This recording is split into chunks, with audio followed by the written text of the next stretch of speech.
Hello दोस्तों, तो आज है 5 फरवरी और आप देख रहे हैं लर्न जी के भी तेज है। तो दोस्तों, आज की इस वीडियो में हम बात करने वाले हैं करंट अफेयर्स के कुछ क्वेश्चंस के बारे में। तो चलिए ज़्यादा टाइम वेस्ट ना करते से वीडियो की तरफ चलते हैं। दोस्तों, आज की इस वीडियो में हम जिन भी क्वेश्चंस के बारे में बात करेंगे उसे कॉम्पिटिशन एग्जाम के पॉइंट ऑफ व्यू से बहुत इंपॉर्टेंट क्वेश्चन हो सकते हैं, तो आप एक भी क्वेश्चन को मिस मत कीजिएगा। दोस्तों, हमारे क्वेश्चन रिलेटेड इंपॉर्टेंट फैक्ट्स भी आपको बताएंगे, तो आप उनको भी अच्छे से याद करिए क्योंकि वो भी बहुत इंपॉर्टेंट होते हैं। क्योंकि दोस्तों, इस बार हमको एग्ज़ाम अच्छे से क्रैक करना है। तो चलिए हमारा आज का वीडियो शुरू करते हैं।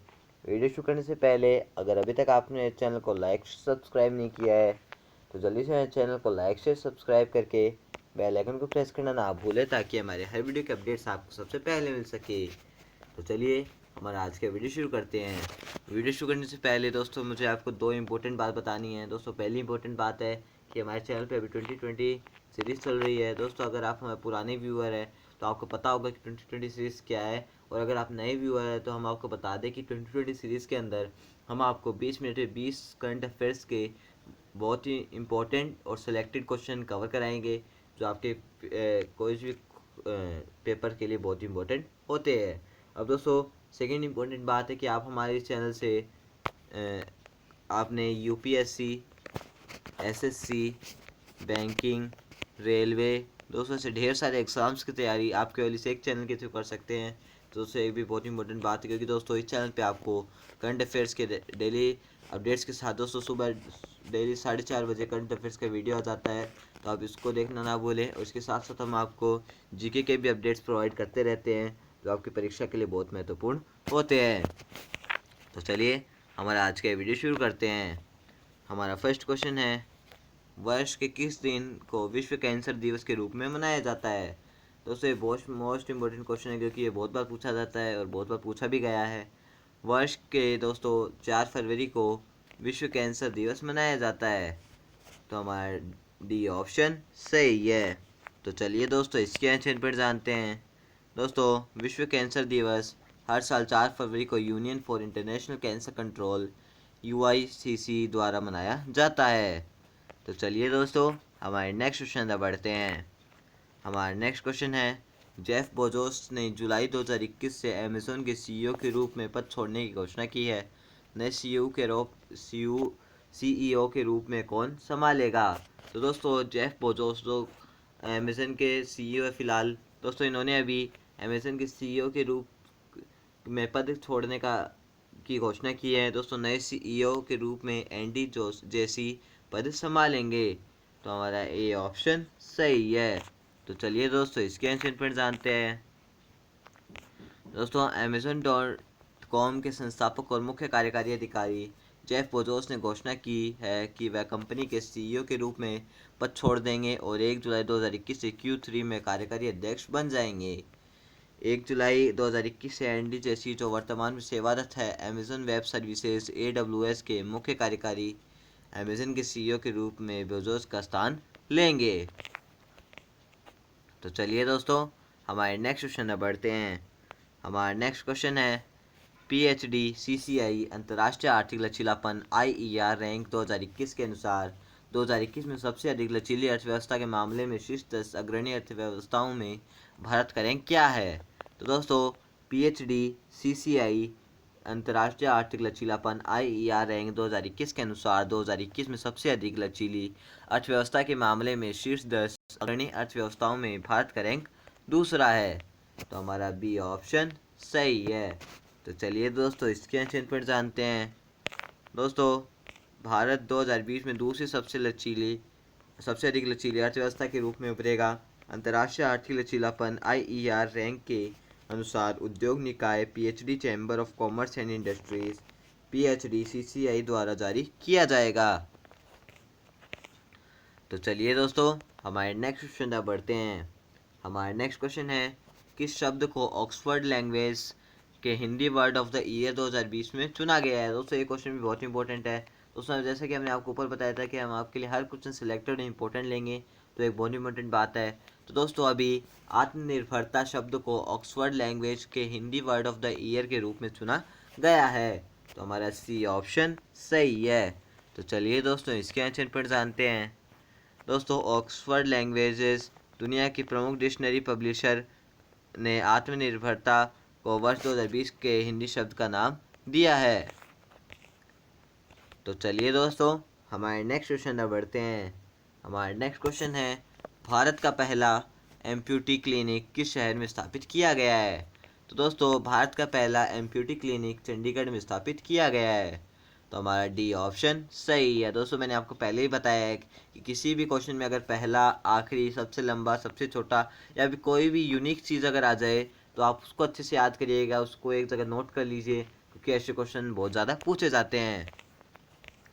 तो चलिए इसके इम्पोर्टेंट पॉइंट जानते हैं।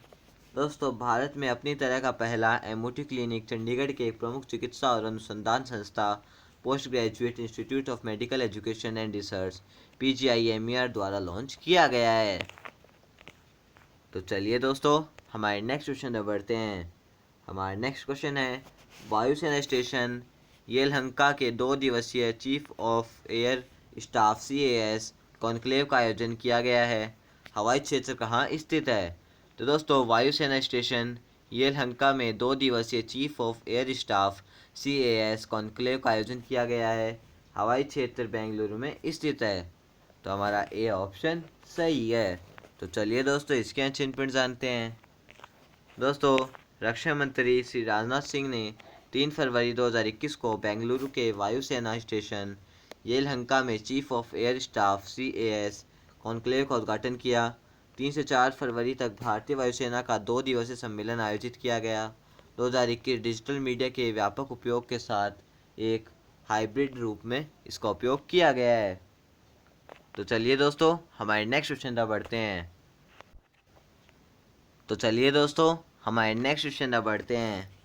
हमारा नेक्स्ट क्वेश्चन है, 7वां क्वेश्चन है हमारा, किस देश ने PhD CCI अंतर्राष्ट्रीय आर्थिक लचीलापन IER रैंक 2021 में शीर्ष स्थान प्राप्त किया है? दोस्तों, इससे रिलेटेड हमने क्वेश्चन आपको ऊपर भी पूछा था कि इसमें इंडिया का रैंक क्या था। तो दोस्तों, इंडिया का रैंक था 2, और अब ये पूछा हमने फर्स्ट रैंक किसका है। दोस्तों, ये बहुत इंपॉर्टेंट क्वेश्चन हम आपके लिए पुटअप कर रहे हैं, क्योंकि इससे क्वेश्चन उठने के चांस बहुत ज़्यादा है। तो दोस्तों, आप वीडियो को लास्ट तक देखिए ताकि आपको कंप्लीट नॉलेज हो सके। तो दोस्तों, अभी जर्मनी ने PhD CCI अंतर्राष्ट्रीय आर्थिक लचीलापन IER रैंक 2021 में शीर्ष स्थान प्राप्त किया है। तो हमारा बी ऑप्शन सही है। तो चलिए दोस्तों, इसके आंसर पर जानते हैं। दोस्तों, शीर्ष 10 अग्रणी अर्थव्यवस्था में जर्मनी द्वारा रैंकिंग में शीर्ष स्थान पर रहा है। सूची में दक्षिण कोरिया तीसरे स्थान पर है, यानी फर्स्ट पे जर्मनी, सेकंड पे इंडिया, थर्ड पे दक्षिण कोरिया। तो चलिए दोस्तों, हमारे नेक्स्ट क्वेश्चन पर बढ़ते हैं।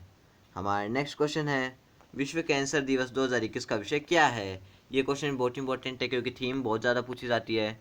तो दोस्तों, विश्व कैंसर दिवस 2021 की थीम है I am and I will, या फिर आई एम और आई विल। तो हमारा डी ऑप्शन सही है। तो चलिए दोस्तों, इसके आंसर फिर जानते हैं। दोस्तों, विश्व कैंसर 2019 से 2021 विषय है I am and I will.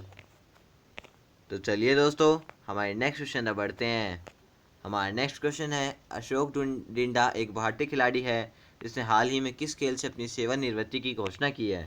तो दोस्तों, अशोक डिंडा एक भारतीय खिलाड़ी है, इन्होंने हाल ही में क्रिकेट खेल से अपनी सेवानिवृत्ति की घोषणा की है।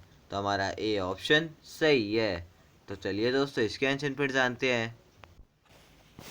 तेज गेंदबाज अशोक डिंडा ने 2 फरवरी 2021 को क्रिकेट के सभी प्रारूपों से संन्यास की घोषणा की।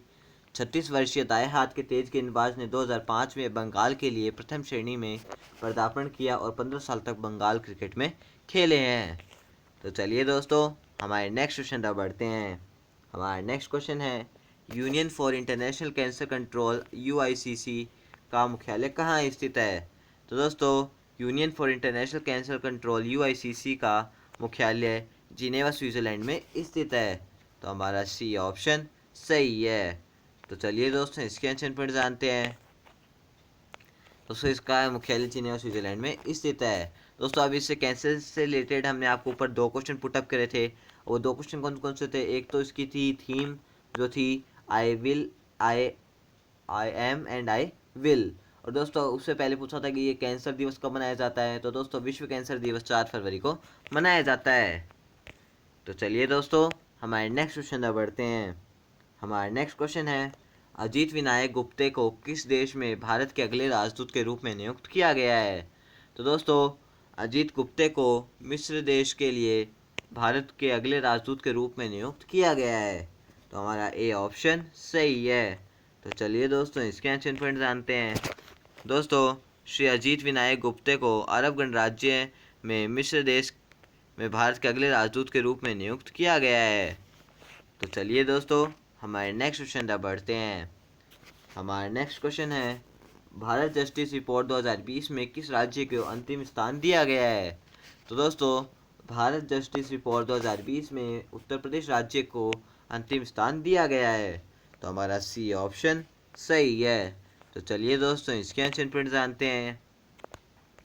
दोस्तों भारत न्याय रिपोर्ट के दूसरे संस्करण में 18 बड़े और मध्यम आकार के राज्य यानी 1 करोड़ से अधिक की आबादी के साथ में एक बार फिर से उत्तर प्रदेश न्याय और महाराष्ट्र देने में अंतिम स्थान पर है। यानी दोस्तों उत्तर प्रदेश अंतिम स्थान पर है और महाराष्ट्र शीर्ष स्थान पर है। तो चलिए दोस्तों हमारे नेक्स्ट क्वेश्चन तक बढ़ते हैं। हमारा नेक्स्ट क्वेश्चन है, अमृत महोत्सव किस आयोजन का उत्सव है? तो दोस्तों अमृत महोत्सव स्वतंत्रता का 75 वर्ष होने के आयोजन का उत्सव है। तो हमारा सी ऑप्शन सही है। तो चलिए दोस्तों इसके आंसर पर जानते हैं। दोस्तों केंद्र भारत का अमृत महोत्सव शुरू करेगा।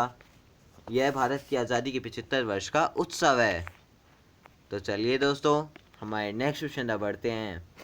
हमारा नेक्स्ट क्वेश्चन है, किस संगठन ने रिस्टोरिंग क्रॉस बॉर्डर मोबिलिटी पर कार्यक्रम आयोजित किया है?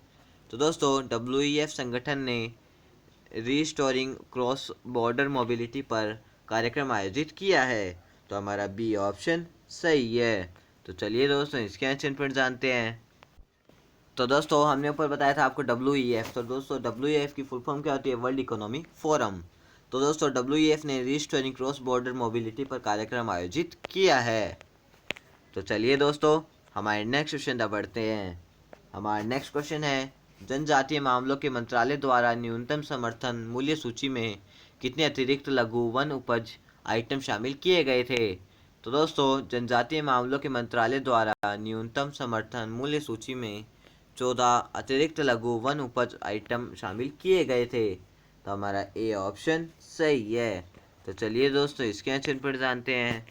दोस्तों जनजातीय मामलों के मंत्रालय में MFP सूची के लिए MSP को संशोधित किया गया है और 14 अतिरिक्त MFP को सूची में शामिल किया गया है। तो चलिए दोस्तों हमारे नेक्स्ट क्वेश्चन तक बढ़ते हैं। हमारा नेक्स्ट क्वेश्चन है, उपेक्षित उष्णकटिबंधीय रोगों यानी NTD दिवस का निरीक्षण करने के लिए 30 जनवरी को किस भारतीय स्मारक को जलाया गया था? तो दोस्तों उपेक्षित उष्णकटिबंधीय रोगों यानी NTD दिवस का निरीक्षण करने के लिए 30 जनवरी को कुतुब मीनार को जलाया गया था। तो हमारा बी ऑप्शन सही है। तो चलिए दोस्तों इसके आंसर पर जानते हैं।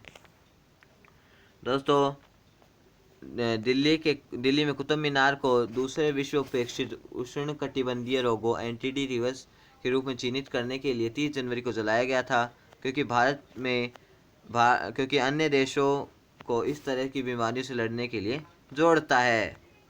तो चलिए दोस्तों हमारे नेक्स्ट क्वेश्चन तक बढ़ते हैं। तो दोस्तों हमारा नेक्स्ट क्वेश्चन है, जवानों को सशक्त बनाने के लिए IIM लखनऊ के साथ किसने समझौते ज्ञापन पर हस्ताक्षर किए हैं? तो दोस्तों जवानों को सशक्त बनाने के लिए IIM लखनऊ के साथ CRPF ने समझौते ज्ञापन पर हस्ताक्षर किए हैं। तो हमारा बी ऑप्शन सही है। तो चलिए दोस्तों इसके आंसर पर जानते हैं। दोस्तों केंद्रीय रिजर्व पुलिस बल CRPF ने जवानों को सशक्त बनाने के लिए IIM लखनऊ के साथ एक समझौते ज्ञापन पर हस्ताक्षर किए हैं। तो चलिए दोस्तों हमारे नेक्स्ट क्वेश्चन तक बढ़ते हैं। हमारा नेक्स्ट क्वेश्चन है, ट्रेन के डिब्बों को साफ करने के लिए UV किरणों का उपयोग करने वाला पहला मेट्रो कौन सा मेट्रो बन गया है? तो दोस्तों ट्रेन के डिब्बे को साफ करने के लिए UV किरणों का उपयोग करने वाला पहला मेट्रो लखनऊ मेट्रो बन गया है। तो हमारा बी ऑप्शन सही है। तो चलिए दोस्तों इसके आंसर पर जानते हैं। दोस्तों लखनऊ मेट्रो ट्रेन के डिब्बों को साफ करने के लिए पराबैंगनी किरणों का उपयोग करने वाला देश का पहला मेट्रो बन गया है। तो चलिए दोस्तों हमारे नेक्स्ट क्वेश्चन तक बढ़ते हैं। हमारा नेक्स्ट क्वेश्चन है, नोबेल पुरस्कार विजेता पॉल जे क्रूटजन का निधन हो गया है, उन्हें किस क्षेत्र में पुरस्कार मिला है? तो दोस्तों नोबेल पुरस्कार विजेता पॉल जे क्रूटजन का निधन हो गया है, उन्हें शांति के क्षेत्र में पुरस्कार मिला है। तो हमारा डी ऑप्शन सही है। तो चलिए दोस्तों इसके आंसर पर जानते हैं।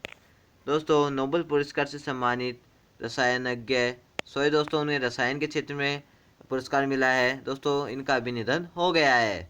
तो हमारा बी ऑप्शन सही है। तो चलिए दोस्तों हमारे नेक्स्ट क्वेश्चन तक बढ़ते हैं। हमारा नेक्स्ट क्वेश्चन है, पल्स पोलियो कार्यक्रम 2021 किसने शुरू किया है? तो दोस्तों पल्स पोलियो कार्यक्रम 2021 रामनाथ कोविंद ने शुरू किया है। तो हमारा सी ऑप्शन सही है। तो चलिए दोस्तों इसके आंसर जानते हैं। दोस्तों राष्ट्रपति रामनाथ कोविंद ने 2021 तक 5 वर्ष से कम उम्र के बच्चों को पोलियो ड्रॉप पिलाकर पल्स पोलियो कार्यक्रम का शुभारंभ किया है। तो दोस्तों हमारा आज का वीडियो यही खत्म होता है। आपको वीडियो कैसा लगा? अगर अच्छा लगा तो हमारी वीडियो को लाइक शेयर सब्सक्राइब करके बेल आइकन को प्रेस करना ना भूलें, ताकि हमारे हर वीडियो के अपडेट्स आपको सबसे पहले मिल सके। तो दोस्तों लास्ट में इतना कहना चाहता हूँ, अगर आप में से किसी को भी सोलर पावर प्लांट की रिगार्डिंग कुछ भी क्वेरी हो, या आपको अपने घर, school, college, hospitals, factories, industries या कहीं पे भी सोलर पावर प्लांट लगवाना हो, तो आप स्क्रीन पे दिए फ़ोन नंबर पर कॉल कर सकते हैं। दोस्तों आप हमें ईमेल भी कर सकते हैं, और आपको हमने हमारी वेबसाइट की लिंक भी दे दी है, जहाँ पे जाके आप हमारे बारे में और भी जान सकते हैं। तो दोस्तों लास्ट में इतना कहना चाहता हूँ, जब जब मंजिल ने हौसलों से कहा तेरे बस की बात नहीं, हौसलों ने मंजिल की आंखों में आंखें डाल के कहा चल झूठी तेरी इतनी औकात नहीं। दोस्तों आपको अच्छे से पढ़ना है और सच में पढ़ना है। दोस्तों सपने वो नहीं जो अच्छे होते हैं, सपने वो होते हैं जो सच्चे होते हैं। तो दोस्तों इस बात को हमेशा ध्यान में रखते हुए दोस्तों आज का वीडियो हम यही ख़त्म करते हैं। मिलते हैं नेक्स्ट वीडियो में, तब तक के लिए जय हिंद, जय भारत।